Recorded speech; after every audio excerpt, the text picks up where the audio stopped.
America में छा रहा मेक इन कानपुर, नए ऑर्डर की बहार, उत्पादकों ने बढ़ाया प्रोडक्शन। अमेरिकी टैरिफ घटने के बाद कानपुर का एक्सपोर्ट कारोबार फिर से शुरू हो रहा है। 6 महीने पहले जब अमेरिका ने 50% टैरिफ लगाया था, तब कानपुर के निर्यातकों का करीब 300 से 400 करोड़ रुपए का ऑर्डर होल्ड हो गया था। अब ये टैरिफ 50% से घटकर 18% हो गया है, तो फिर से कारोबार की शुरुआत हो रही है। अब अमेरिकी कारोबारी भी कानपुर से कारोबार करने के लिए तैयार हो गए हैं। उनकी ओर से ऑर्डर्स मिलने का सिलसिला भी शुरू हो गया। कारोबारियों को उम्मीद है कि आने वाले 2 से 3 महीने में अमेरिका के साथ कानपुर का निर्यात कारोबार एक बार फिर से रफ्तार पकड़ लेगा। जिन निर्यातकों को ऑर्डर्स मिले हैं, उनमें लेदर, केमिकल्स, टेक्सटाइल्स, इंजीनियरिंग समेत अन्य क्षेत्रों से निर्यातक शामिल हैं।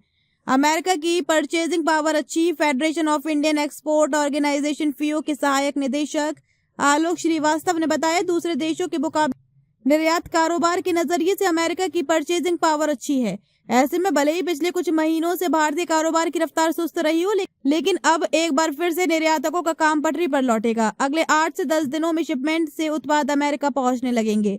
अब हम सभी को वित्तीय सत्र 2025-26 का इंतजार है। जब वे आंकड़े सामने आएंगे, तब हमें पूरी उम्मीद है कि 2024-25 के सत्र के बराबर कारोबार होगा। यह भी हो सकता है कि उससे भी अधिक कारोबारी आंकड़े सामने आए। काउंसिल फॉर लेदर एक्सपोर्ट के क्षेत्रीय अध्यक्ष असद इराकी ने कहा कि अमेरिकी कारोबार को लेकर ऑर्डर्स निर्यातकों को अब मिलने लगे हैं। उनका कारोबार जल्द बेहतर हो जाएगा। हमें इस साल 2026 में अच्छे कारोबार की उम्मीद है।